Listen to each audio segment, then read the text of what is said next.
In the spring of 1919, newspapers across New Orleans printed something no city had ever seen before: a letter, claiming to be from an unidentified killer, already responsible for a string of unsolved attacks, making an offer nobody expected. If the city played jazz music loudly enough on a specific night, he promised he would spare everyone in it. To understand how a city ended up taking that offer seriously, you have to go back almost a year to when the attacks first began. In the summer of 1918, a series of violent home invasions started occurring across New Orleans, almost all targeting Italian-American families who ran small neighborhood grocery stores. The attacker entered through back doors late at night, using tools already present in each home rather than bringing a weapon of his own. That detail alone made the case unusually difficult to investigate. There was no murder weapon to trace, because he never needed to bring one. At first, this looked like it could have been a string of isolated, unrelated crimes, the kind of unfortunate violence any large city occasionally sees. But then investigators noticed something strange. The attacks kept happening, spaced weeks or months apart, always following the same basic pattern. Same entry method, same type of household, same eerie lack of anything stolen or clearly explained. Before any of this began, the Italian-American grocer community in New Orleans was a tight-knit part of the city. Families who ran small stores, lived above or behind them, and knew their neighbors the way small business owners in dense urban neighborhoods tend to. That sense of routine safety didn't last. As the attacks continued into early 1919, panic spread through the community and beyond it. Homeowners across the city started sleeping with lights on, some hiring private guards, others simply staying awake through the night out of fear they'd be next. Police worked the case aggressively, but with almost nothing connecting the incidents beyond the pattern itself, leads kept running cold. Then, in March of 1919, the case took the strangest turn in its entire history. A letter arrived at a local newspaper claiming to be from the attacker himself. It was theatrical, almost gleefully so, describing the writer as something inhuman, mocking the police for their inability to catch him, and making a bizarre, specific offer. On a particular Tuesday night, he wrote, he would pass through the city. Any home filled with the sound of jazz music playing at the time would be spared. Any home that wasn't, he implied, might not be so lucky. The newspaper published it in full. And this is where the case becomes genuinely strange, rather than just frightening. Instead of dismissing it as an obvious hoax, much of the city took the offer seriously. On the night in question, dance halls across New Orleans filled beyond capacity.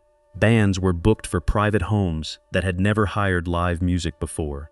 People who couldn't afford musicians played jazz records as loudly as their homes allowed. For one night, a city gripped by fear turned its terror into something resembling a citywide party, because the alternative, ignoring the letter and hoping for the best, felt far riskier.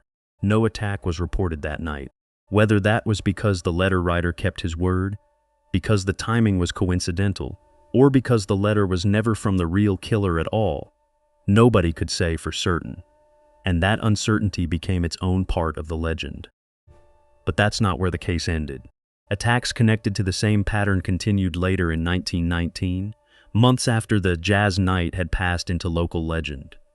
Police missed one critical detail after another, not from lack of effort, but because the case simply didn't offer the kind of physical evidence 1919 investigative techniques could work with.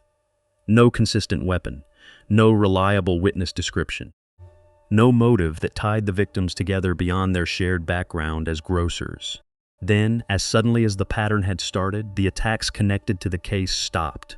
No arrest, no confession, no trial, just silence, following more than a year of a city that had, for one strange night, tried to negotiate with a killer through the newspaper.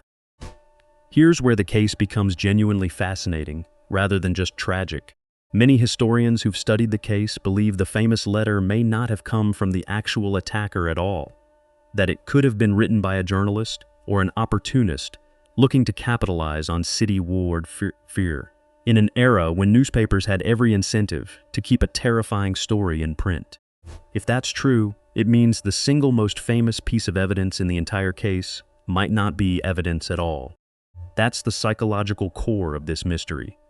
Even the parts that everyone remembers most vividly, the letter, the jazz night, the strange civic ritual of an entire city playing music to survive a threat, may not actually connect to the person responsible for the underlying attacks. The legend and the crimes may have grown into two separate things that only look like one story from a distance. No suspect was ever definitively tied to the case using the evidence available at the time, and more than a century later, the physical evidence needed to revisit it with modern forensic tools simply no longer exists. So the question this case leaves behind isn't just who did it, it's whether the story most people know, the letter, the offer, the single unified killer behind it all, was ever really accurate to begin with, or whether fear and a good headline turned a series of separate, unresolved crimes into one unforgettable legend. If you'd received that letter in 1919, would you have believed it enough to fill your house with music? Or do you think, like some historians argue, the real story was never about the killer at all, but about how easily a frightened city can be convinced of almost anything?